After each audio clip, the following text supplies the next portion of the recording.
isso que nós vamos ver no nosso texto hoje, Salmo 78.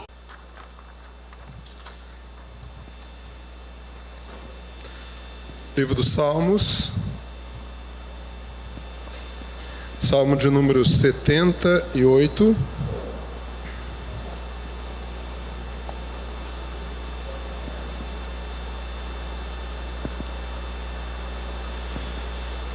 Versículo 3 e o versículo de número 4.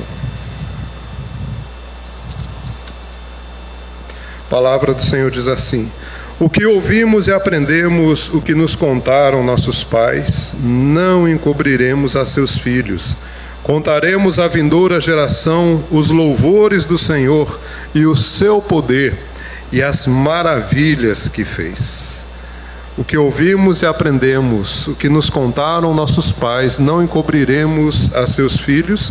Contaremos à vindoura geração os louvores do Senhor e o seu poder e as maravilhas que fez. Vamos orar? Pai amado, nós agradecemos pela palavra bendita do Senhor e rogamos, ó Deus, que neste momento o Teu Santo Espírito nos ilumine para compreendermos, ó Pai, a vontade e o propósito do Senhor. Toca em nosso coração, ó Senhor, nos ilumine, nos dê, ó Pai, o entendimento, mas também o desejo de fazer a Tua vontade. Em nome de Jesus que nós oramos e agradecemos. Amém. Amém. É muito comum em escolas, instituições, até mesmo em igrejas, nós encontrarmos alguns grupos que fazem a famosa cápsula do tempo. A cápsula do tempo nada mais é do que um recipiente onde você coloca ali mensagens, recados para você mesmo daqui a alguns anos. Então vamos aproveitar, por exemplo, hoje a comemoração dos adolescentes, e que se fizesse então a cápsula do tempo. Aí se entregasse o desafio desses adolescentes escreverem uma mensagem para eles daqui, digamos, 20 anos. Então, o Vitor, hoje, escreve para o Vitor daqui 20 anos. Vitor deve ter 14 anos, é isso, né?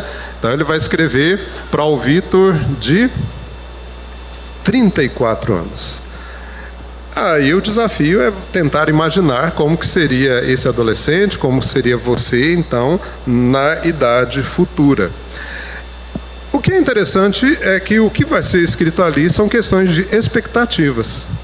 Então, provavelmente está a expectativa de algo que você queira realizar, de um sonho, de uma conquista, de uma formação e assim por diante. Não tem jeito de enviar uma cápsula do tempo para o do passado. Ah, se eu pudesse enviar uma cápsula do tempo para o Natanael de 20, 30, 40 anos atrás, eu creio que eu poderia dar alguns conselhos. O problema é que eu não sei se o Natanael de 30 anos atrás ia escutar. Trem de velho, né?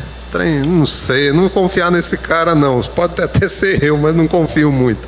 Então é muito complicado nós talvez termos mensagens encomendadas para nós mesmos. Futura expectativa, passado, não tem jeito, é impossível. Mas o que é interessante é que este salmo aqui, ele nos apresenta recados para a próxima geração. O que ouvimos e aprendemos, o que nos contaram nossos pais, não o encobriremos a seus filhos. Contaremos à vindoura geração os louvores do Senhor e o seu poder e as maravilhas que fez. Nós percebemos aqui que esse salmo, considerado de Asaf, um salmo didático, ou seja, um salmo que ensinava ou era usado para a alfabetização de crianças, também tem princípios elementares ali da vida, princípios morais. Este salmo nos mostra que uma geração está se comprometendo a contar à próxima geração o quê? Os louvores do Senhor, o seu poder e as maravilhas que o Senhor fez, as maravilhas de Deus. Isso aqui era uma ordem de Deus. Deus já havia falado isso em Deuteronômio, no capítulo de número 6, que o pai deveria levantar e toda hora falar da palavra do Senhor ao seu filho, eles andando, eles voltando, eles indo, eles dormindo, eles trabalhando, eles brincando, eles jogando bola, eles assistindo televisão, seja lá o que eles estiverem fazendo, o pai, a mãe deveria ter sempre a responsabilidade de lembrar ao filho que existe um Deus, existe uma palavra, existe uma direção, existe uma vontade revelada e que precisa ser buscada, precisa ser compreendida e precisa ser vivida. O Salmo 78 nos mostra isso do versículo 1 ao versículo 4 como uma parte introdutória, e a partir do versículo 5 ele vai apresentando a história do seu povo, a história do povo de Deus e o problema que aconteceu por não terem contado às vindouras gerações os louvores do Senhor, o seu poder e as maravilhas de Deus. Com certeza, se olharmos para a nossa geração, para a sociedade que nós vivemos, nunca na história tivemos tantas pessoas descomprometidas, sem compromisso com Deus ou até mesmo com a religião. Segundo dados do censo de 2022, jovens de 16 a 24 anos se consideravam sem religião, não necessariamente ateus, não necessariamente que não criam em Deus, mas não queriam compromisso. Muitos desses vinham de uma tradição católica romana, como boa parte da população. Outros tinham uma certa influência evangélica, ficaram meio confusos, não compreenderam muito bem se deveriam seguir um lado ou outro. Foram para outras experiências religiosas, e esses jovens, então, hoje de 18 a 26 anos, eles creem em Deus ou descrerem em Deus. No entanto, creem também em outras entidades. Eles acham que Deus existe, mas outras entidades também existem. Outras situações místicas devem existir. Eles acham que está tudo certo, que tudo vale. O problema disso é que eles podem até crer num aspecto da verdade, naquilo que é de Deus, mas creem também em aspectos ilusórios, que é tudo aquilo que não é de Deus. Ou seja, fazem um sincretismo de crenças e até mesmo de religião, e está tudo certo. O problema é que com o passar do tempo, isso não leva a lugar nenhum, porque você ter várias crenças é praticamente o mesmo de não ter crença alguma, porque você crê em tudo, mas tudo não é verdade. A única verdade absoluta, como disse já João Calvino, é Deus. Ele é verdade absoluta. E por mais que o mundo de hoje diz que não existe verdade absoluta, eles estão enganados, porque a verdade absoluta sempre é Deus e a de Deus. O Salmo, então, meus queridos, nos mostra uma grande responsabilidade que nós temos, uma responsabilidade missionária, como pais e mães, como pessoas que vivem essa geração e que devem preparar a outra geração.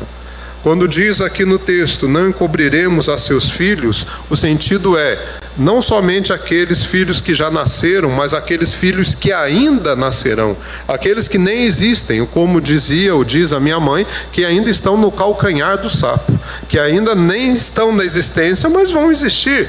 Os seus filhos vão se casar, esses terão os filhos que vão surgir, e o compromisso é que enquanto fazemos parte dessa geração, contaremos à vindoura geração, aquela que ainda não veio, que existe um Deus que deve ser louvado, que fez coisas grandiosas, que é poderoso. Para entendermos um pouquinho o Salmo, precisamos então analisar a sua estrutura. Vamos ver uma estrutura bem simples, bem simples do Salmo. Poderíamos especificar ainda mais, mas por questão de tempo nós vamos ficar com essa estrutura mais simplificada. Nessa coluna aqui, à sua esquerda, estão as ações de Deus no Salmo, e essa coluna aqui à sua direita estão as ações do povo, ou das pessoas que foram chamadas por Deus. Porque a partir do versículo 5, o salmista vai recontar a história do povo de Israel. esse povo que era escravo no Egito, que foi liberto do Egito, passou pelo deserto, foi sustentado por Deus, chegou na terra prometida e assim por diante. Então, é um breve histórico do povo de Deus. No versículo 5, você percebe que diz assim: ele estabeleceu um testemunho em Jacó, instituiu uma lei em Israel. Ou seja, existe uma aliança feita. Deus fez, essa foi a ação de Deus. Deus chamou um povo, deu a sua palavra, um testemunho, um registro. Deus coloca ali um registro.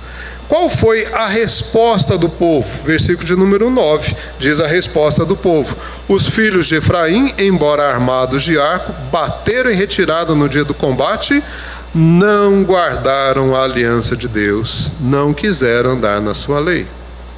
Não contaram para vindouras gerações os feitos do Senhor. Ainda no versículo de número 17, diz outra ação do povo, que diz assim: mas ainda assim prosseguiram em pecar contra ele, se rebelaram no deserto contra o Altíssimo. Então vamos lá, qual foi a ação de Deus? Ele deu a sua palavra, ele deu a sua direção, ele fez um compromisso: vou abençoar vocês, vou cuidar de vocês, vou proteger vocês. As duas ações, segundo o Salmo do povo, quais foram essas ações das pessoas? Não ouviram a aliança, acharam boa a proposta de Deus, mas não guardaram. Não guardar quer dizer não fecharam compromisso, não desprezaram. E o versículo 17, continuaram a pecar. No versículo de número 21, nós vemos então a reação de Deus. E a reação de Deus é uma reação de indignação. Ouvindo isto, o Senhor ficou indignado, acendeu-se fogo contra Jacó. Imagina, você firma um compromisso com o pessoal. Fala assim: olha, eu vou garantir para vocês comida, eu vou garantir sustento, vou garantir moradia. Aí o povo vira para você e diz: ah, legal, mas a gente não quer viver fiel a você, nós não queremos nos comprometer com o que você oferece. E continua nesse pecado. Eu imagino que você fique indignado. Eu imagino que seria essa a sua reação, e foi essa a indignação de Deus. Mesmo assim, a gente percebe como que Deus, ele age. Segundo o versículo de número 22, 23, diz assim: nada obstante, ordenou as alturas e abriu as portas do céu. Sabe o que Deus fez? Apesar de ficar indignado, Deus continuou abençoando esse povo. Deus continuou respondendo com bondade. Então Deus dá a sua palavra, o povo não guarda aliança, o povo continua a pecar. Deus se sente indignado, mas responde com bondade. Deus não pesou a mão. Deus continua abrindo as portas do céu, dando comida, dando pão, dando carne, dando tudo. Sabe o que o povo fez? Eu imagino que nós deveríamos concluir assim: esse povo agora ficou legal, esse povo agora deve ter sido bonzinho com Deus. Não é possível. Olha só, o versículo de número 32 diz assim: sem embargo disso, continuaram a pecar. Versículo de número 40: quantas vezes se rebelaram contra ele no deserto, na solidão o provocaram. Sabe o que Deus fez? Se fosse eu, a gente tinha acabado com esse povo. Ô povo difícil. Mas Deus não é a gente, Deus é misericordioso. Sabe o que Deus fez? Versículo 54: levou-os até a sua terra santa, até o monte que a sua destra adquiriu. Deus levou eles para a terra prometida. Apesar de todo o pecado, toda a rebeldia que o povo fez, Deus conduziu eles até lá. Então agora a gente poderia apostar assim as fichas: agora sim o povo vai ser bom com Deus, agora sim eles vão ser, esse povo vai ser fiel. Então vejamos o que diz o versículo 55: da presença deles expulsou as nações, cuja região repartiu com eles. Mas versículo 56: ainda assim tentaram o Deus Altíssimo, e a ele resistiram, e não lhe guardaram os seus testemunhos.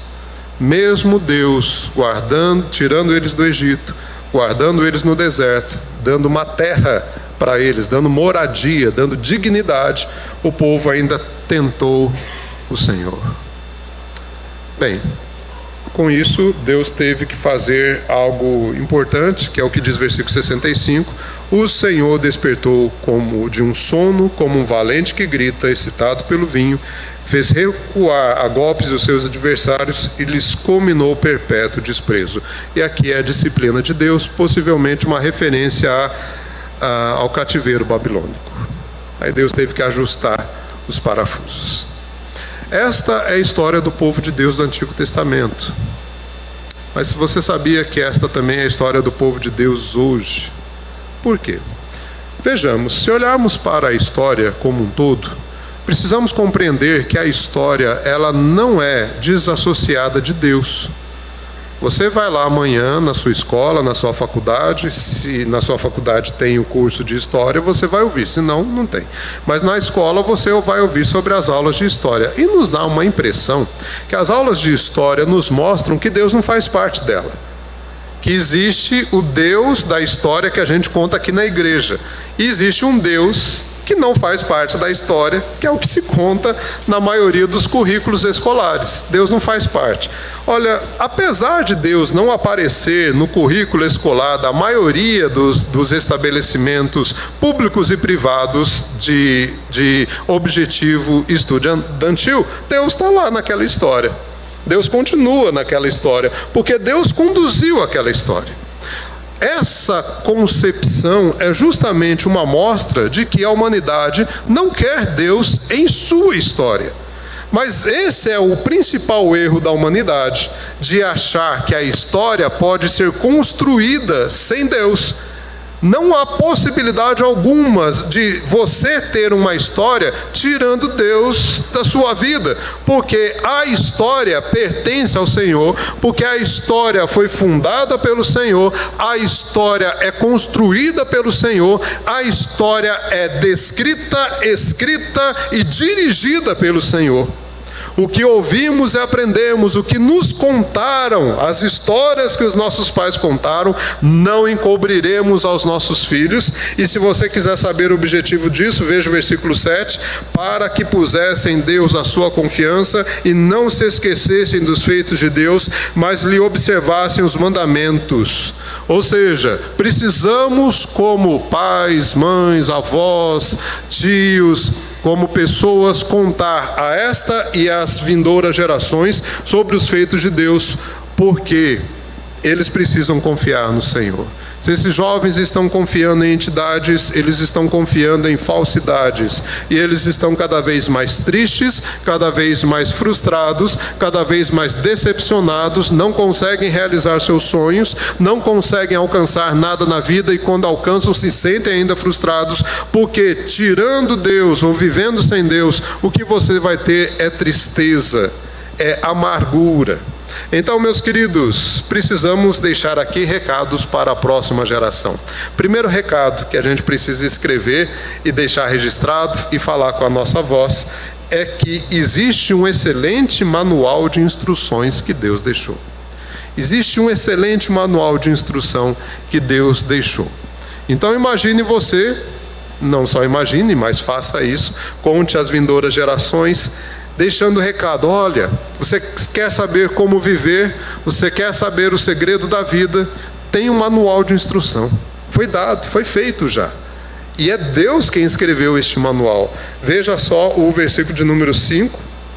Ele estabeleceu um testemunho em Jacó, instituiu uma lei em Israel e ordenou a nossos pais que os transmitissem a seus filhos, a fim de que a nova geração os conhecesse, filhos que ainda hão de nascer, se levantassem e por sua vez os referissem aos seus descendentes, para que pusessem em Deus a sua confiança e não se esquecessem dos feitos de Deus, mas lhe observassem os mandamentos, e que não fossem como seus pais, geração obstinada e rebelde, geração de coração inconstante, e cujo espírito não foi fiel a Deus.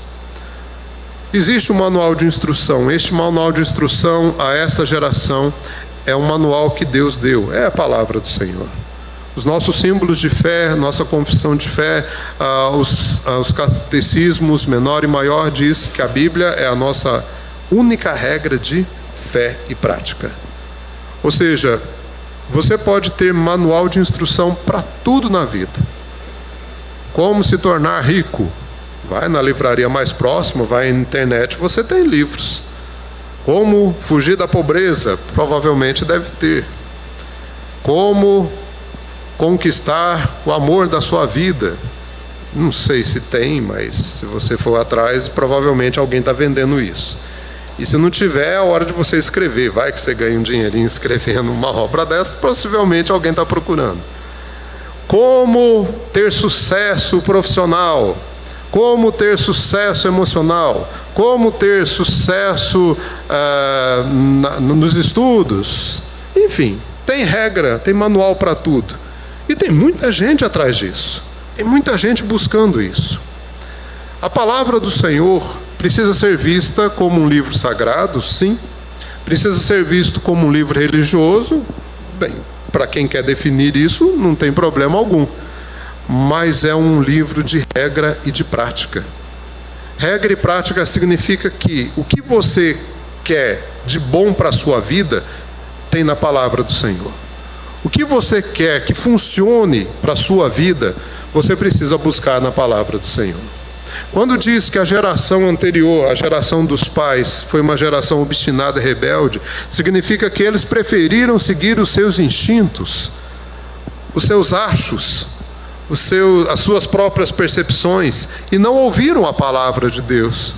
Quando nós falamos, meus queridos, em ouvir a palavra de Deus, muitas vezes na nossa mente vem a ideia assim de princípios, ideias religiosas. Tanto é que é muito provável que, se nessa semana surgir algum assunto semelhante ao que nós estamos pregando aqui, é possível, não digo que vai acontecer, mas é possível que você ou alguém fale assim: o pastor disse isso domingo, o pastor falou isso. Sabe por que a gente fala isso? Porque a gente já está acostumado a ouvir a Bíblia por princípios dados religiosamente. Então foi o pastor que falou. Bem, eu posso ter transmitido, mas quem falou foi a palavra. É a palavra que disse. E ainda bem que é a palavra, não foi o pastor. O pastor só foi um canal de transmissão.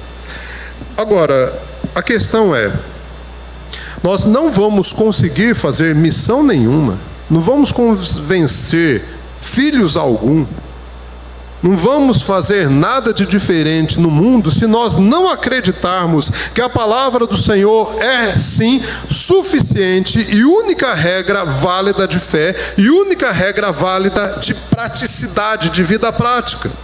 Não adianta eu ficar falando para os meus filhos e daqui a alguns anos falando para os meus netos: vocês precisam respeitar a Bíblia, vocês precisam ouvir a palavra de Deus, vocês precisam ter a Bíblia assim, se eu não vivo a Bíblia. Se eu não estou nem aí com a palavra, se eu não acredito que ela de fato faz diferença na minha vida. Não adianta eu colocar, desculpa a expressão, goela abaixo nos outros a palavra do Senhor, se eu não a consumir como meu alimento, como algo que alimenta a minha alma, como algo que alimenta a minha vida. Não vou fazer diferença nenhuma, nem para esta e nem para a vindoura geração que existir daqui a alguns anos vai fazer diferença. Sabe, meus queridos, infelizmente, muitas colheitas que temos como povo de Deus, como reino de Deus, como igreja de Deus hoje, é porque, infelizmente, lá no passado, alguns não creram no poder da palavra e, ao invés de nos dar a herança de crer no poder de Deus, nos louvores do Senhor, nas coisas que Deus fez, nos deram desconfiança. Papel aceita tudo. Não sei se isso funciona. Não sei se esse trem de ler a Bíblia é de fato assim. Meu querido, nós precisamos entender que a geração de hoje é você, sou eu, somos nós. Nós somos a geração de hoje. Nós vivemos nessa geração.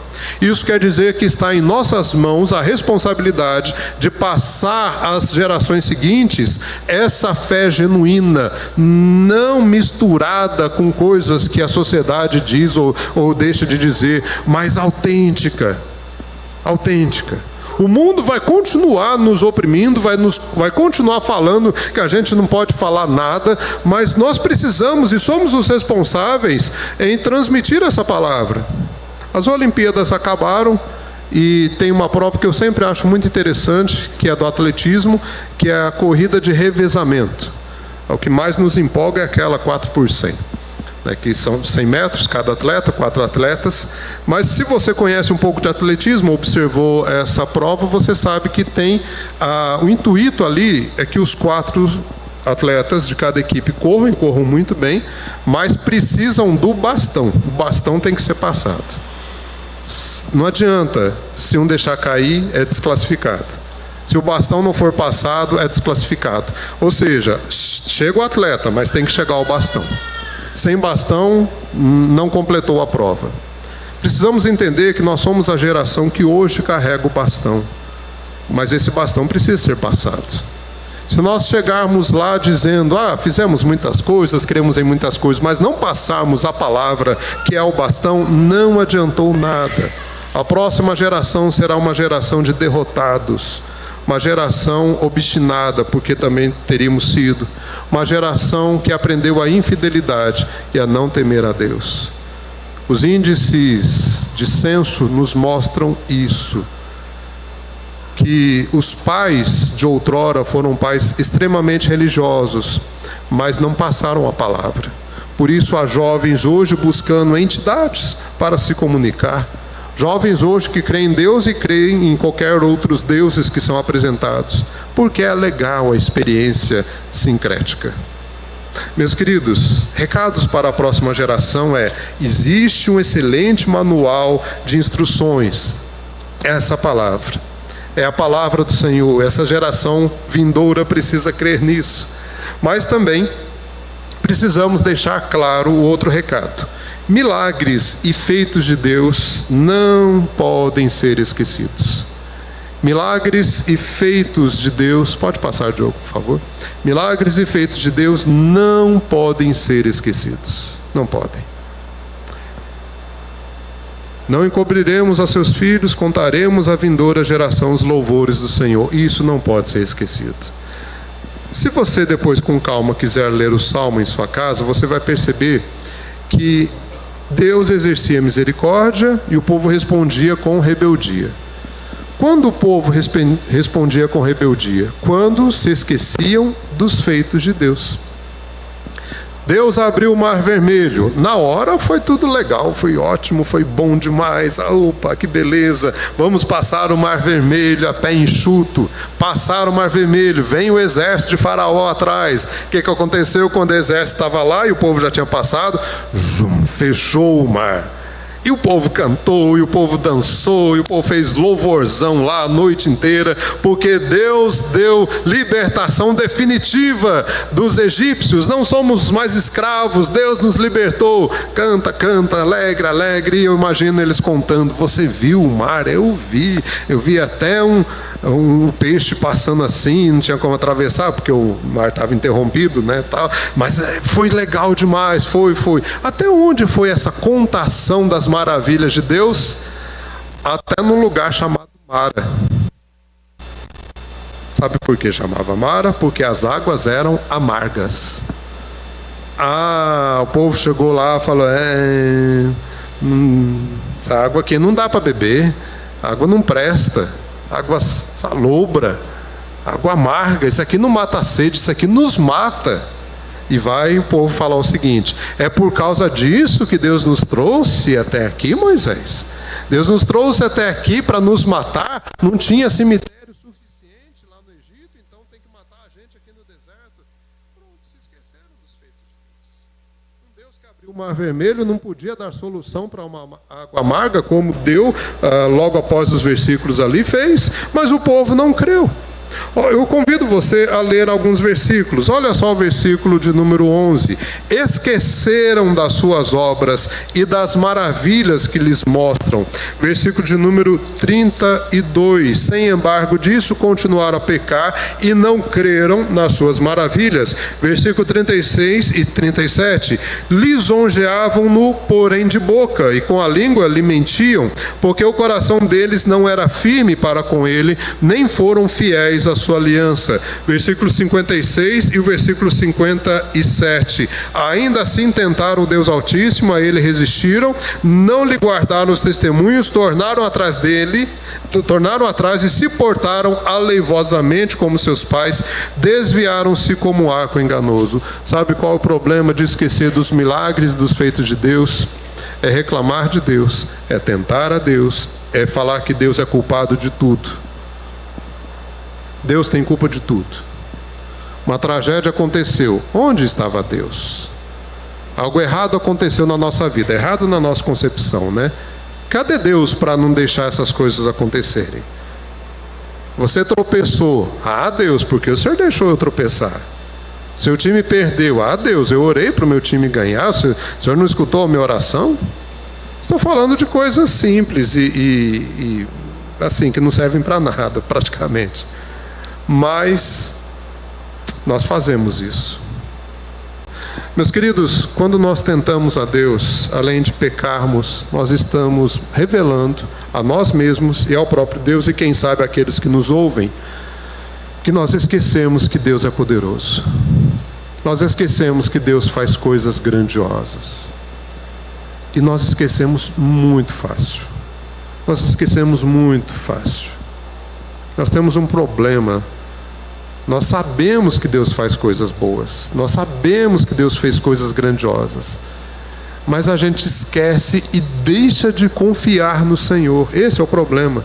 Nós lemos o versículo 7, por que precisa ser contada as vindouras gerações, os feitos do Senhor, os louvores e o seu poder, para que a geração tema, dependa de Deus. Se a gente esquece, se a gente não conta, nós estamos ensinando a vindoura geração a ficar o quê? Medrosa, a ficar uma geração desconfiada de Deus e confiada a pessoas que trazem o mal.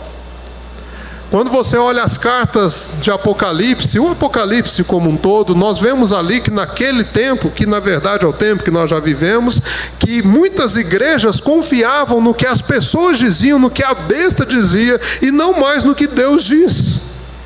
E onde a gente percebe isso? Quando a gente acha que uma palavra de um cientista tem muito mais peso do que quando Deus fala alguma coisa. Não sou contra a ciência, não sou contra cientista.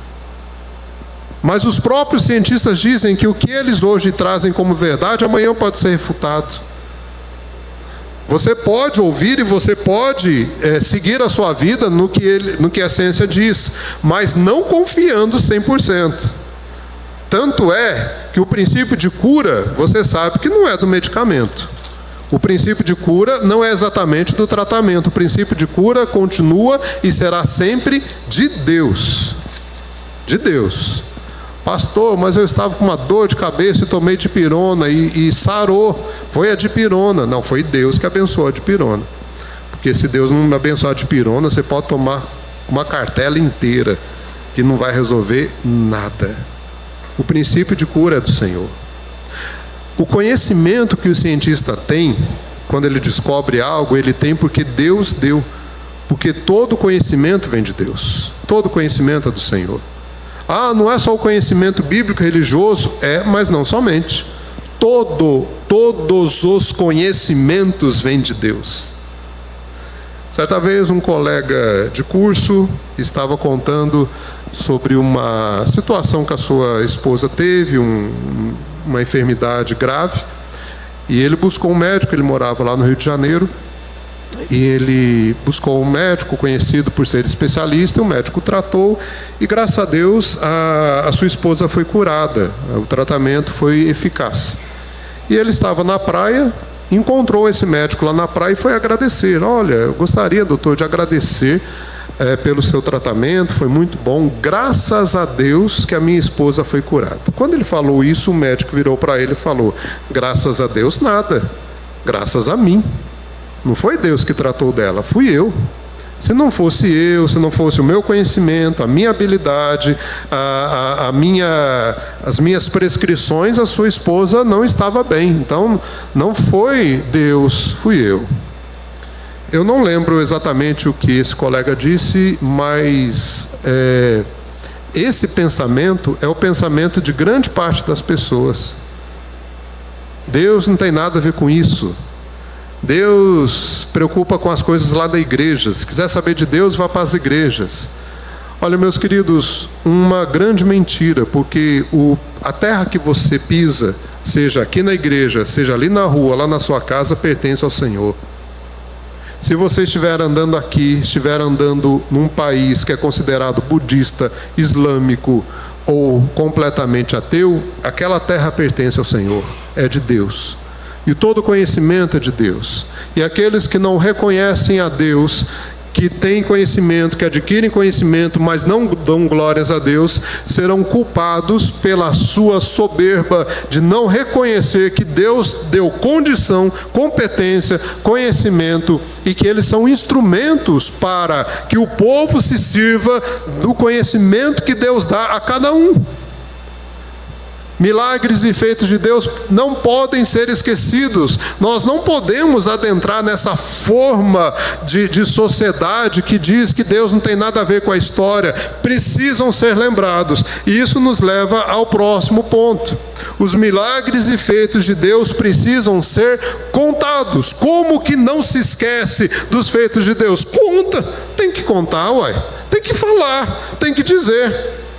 Eu acho muito interessante quando a gente lê os evangelhos e mesmo Jesus falando assim para a pessoa que ele curava: olha, não conta ninguém, vai embora para sua casa, vai lá na sua vila, não conta ninguém. Mas aí a pessoa que era curada saía, o que ele falava? Olha, Jesus me curou, eu era cego, mas agora eu vejo, eu não podia andar, mas agora eu ando. Quem que te curou? Foi Jesus. Eles não davam conta de ficarem quietos, calados. Por quê? Porque a alegria de ter acontecido um feito de Deus era tão grande, eles estavam tão envoltos e gratos, que eles não tinham como ficar calados, e não tem como ficar calado. E é justamente isso que Deus quer de nós. O que a gente precisa fazer para a próxima geração? Contar os feitos do Senhor, contar os feitos de Deus. Eles precisam ser contados. Veja só o versículo de número 22, quando o salmista diz assim: por que não crer em Deus, nem confiar na sua salvação? Nada obstante, ordenou as alturas e abriu as portas do céu, fez chover maná sobre eles para alimentá-los, lhes deu cereal do céu, comeu cada qual o pão dos anjos, enviou-lhes ele comida a fartar, fez soprar no céu o vento do oriente, pelo seu poder conduziu o vento do sul, também fez chover sobre eles carne como poeira e voláteis como a areia dos mares, fê-los cair no meio do arraial deles, ao redor das suas tendas. Veja aqui que é falado, é contado os feitos do Senhor. Sabe por que às vezes a gente não conta? Porque as pessoas não acreditam. Mas vem cá, onde na Bíblia está dizendo que é para a gente contar os feitos e milagres de Deus só quando elas acreditarem? Em nenhum lugar. Bem, sendo eleitos, pode ser que até acreditem se naquele momento o Espírito Santo operar. Mas se não for eleito, não vão acreditar mesmo. Mas a nossa questão não é convencê-los. Isso é departamento do Espírito Santo e ele trabalha muito bem isso. Muito, mas muito bem. Não precisa da nossa ajuda. Mas o que nos cabe é contar os feitos e os milagres de Deus. Em duas perspectivas, uma maior e uma menor. A maior, os feitos de Deus registrados na Bíblia. Os feitos do Senhor que aqui são registrados. Digamos que amanhã você vai conversar com alguma pessoa, você encontra na rua, sei lá, vai fazer uma visita, e ela fala das dificuldades que está tendo com a alimentação, alguma coisa assim. Você se comove, você quer ajudar, talvez até ajude. Mas aproveite a oportunidade para falar que Jesus é o pão que desceu do céu e que alimentou uma multidão de quase 5.000 homens, sem contar mulheres e crianças. Pastor, mas o que isso tem a ver? Tem tudo a ver. Se Jesus alimentou uma multidão, por que não pode alimentar o seu amigo, a sua amiga que está padecendo? Pode ser que ele use para isso, se você tiver condições, e se não tiver, Deus tem os seus meios. Mas a questão não é que na memória daquela pessoa tem que ficar registrado que você deu. O que tem que ficar registrado naquele momento é que Deus não deixa faltar o pão para aqueles que o temem ou para aqueles que o buscam. Que Deus é o Deus que se atenta àquele que está carente de alimento. Nós não falamos porque achamos que as pessoas não creem, e de fato não vão crer. Se você dependesse de você mesmo para crer, você não creria nunca, eu não creria nunca. Nós não cremos. Por que nós cremos? Porque o Espírito Santo operou em nós e nos fez crer. Se não fosse pela misericórdia de Deus, não haveria regeneração. Mas então isso nos mostra que os feitos e os milagres de Deus precisam ser contados, porque pode ser que ali o Espírito Santo faça alguma obra além de dar o pão, além de dar a cura. Nós precisamos deixar registrado que Deus é quem faz as suas obras, e contar alguma história da Bíblia, falar, olha, Deus fez isso, Deus curou um cego, Deus curou uma pessoa que não podia andar, Deus tirou da cama alguém que estava muito enfermo, Deus até ressuscitou. Contar os feitos de Deus, isto é glorificar a Deus. Essa é a maior perspectiva. A menor perspectiva são os feitos de Deus que Deus já fez em sua vida. E eu acredito que a idade que você tem hoje, alguma coisa Deus fez em sua vida. Se nós dessemos liberdade aqui para que vocês falassem, não é o momento agora, provavelmente alguém falaria aqui, pastor, eu fui curado. Deus me curou de uma enfermidade complicada, complexa, dolorida, difícil, sofrível, e Deus me curou.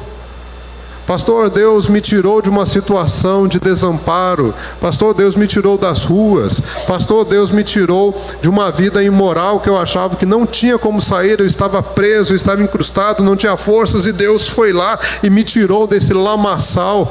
Deus me libertou. Pastor, eu estava viciado em jogos, eu estava viciado em bebidas, eu estava viciado em tantas coisas, e Deus me tirou dessa situação. Isso é em menor medida, mas Deus faz e Deus continua fazendo. Agora, se nós ficarmos calados, achando que o povo não crê, o povo não acredita, o povo não quer saber de nada, então, meus queridos, nós seremos culpados por não contar os feitos e as maravilhas de Deus. Não são os meus feitos, não são as minhas maravilhas, porque na verdade eu nem tenho, mas são os feitos do Senhor, as maravilhas do Senhor.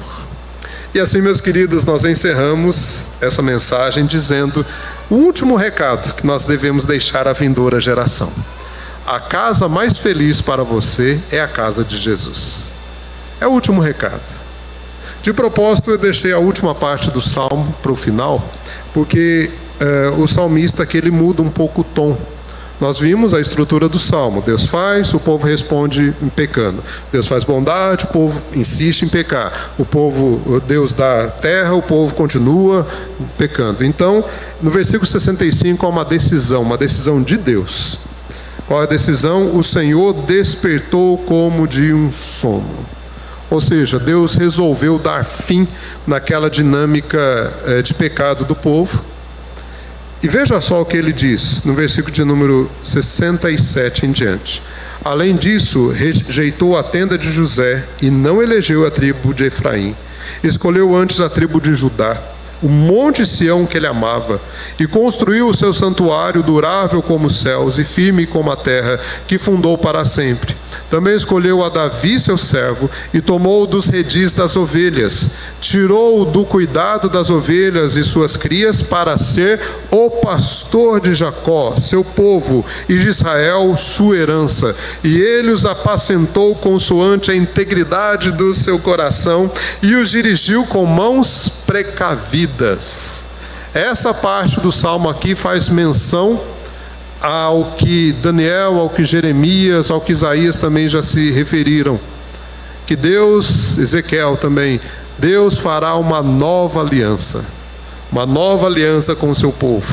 Não aquela aliança baseada em sacrifícios, em que dependia que o povo executasse muito bem e não conseguiu, mas uma aliança firmada no Davi, ou Messias, no pastor de Jacó, no aquele que apacenta consoante a integridade do coração, aquele que é da tribo de Judá. E não há outra forma de interpretarmos melhor esta parte do Salmo, senão entendermos que Jesus é a moradia mais feliz. Por que eu trago a questão da moradia? Porque é isso que Deus está fazendo aqui. Ele está fazendo que para a vindoura geração tenha uma casa feliz. A ideia de casa aqui é a ideia de um lugar seguro, lugar que você fica à vontade.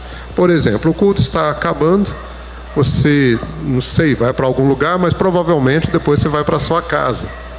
E lá na sua casa você tira os seus sapatos do jeito que você quiser. Talvez alguém brigue, né? Mas você tira lá, ou põe no lugar já definido, certo, é aqui que põe sapato.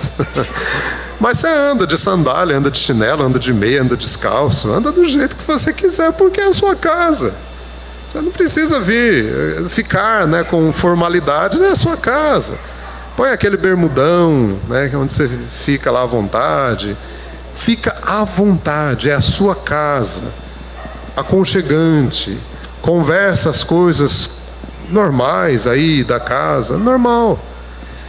A ideia aqui é essa. A ideia é que, para que as pessoas sejam felizes, elas precisam estar em casa. Qual casa? A casa de Jesus, a casa do Messias, a casa daquele que é da tribo de Judá. Os outros foram rejeitados, por quê? Porque já rejeitaram o Senhor. Mas na casa de Jesus, o que tem? Tem cuidado. Ele cuida como cuida das suas ovelhas, animando, fortalecendo, curando, vendo o estado de cada uma delas. Ele apacenta consoante a integridade do seu coração. Que maravilhoso! Jesus apacenta as suas ovelhas não conforme as atitudes das ovelhas, porque se assim fosse, estávamos enrolados, estávamos sempre do lado de fora. Mas Jesus apacenta as suas ovelhas conforme a integridade do coração de Jesus, que é íntegro, é reto, é misericordioso, tem prazer em cuidar. Não tolera o erro, não tolera o pecado, mas traz o caminho de cura, traz o caminho de perdão e ainda dirige com mãos precavidas. Sabe o que é mão precavida? É aquela mão que antecede, aquela mão que antevê, aquela mão que age antes das coisas acontecerem. Vai acabar a luz, a mão precavida já vem com a lanterna ou com as famosas velas. Eu vi que ia acabar a luz, já trouxe as velas aqui, já trouxe as lanternas, porque precisamos nos preparar até a CPFL arrumar aqui para a gente.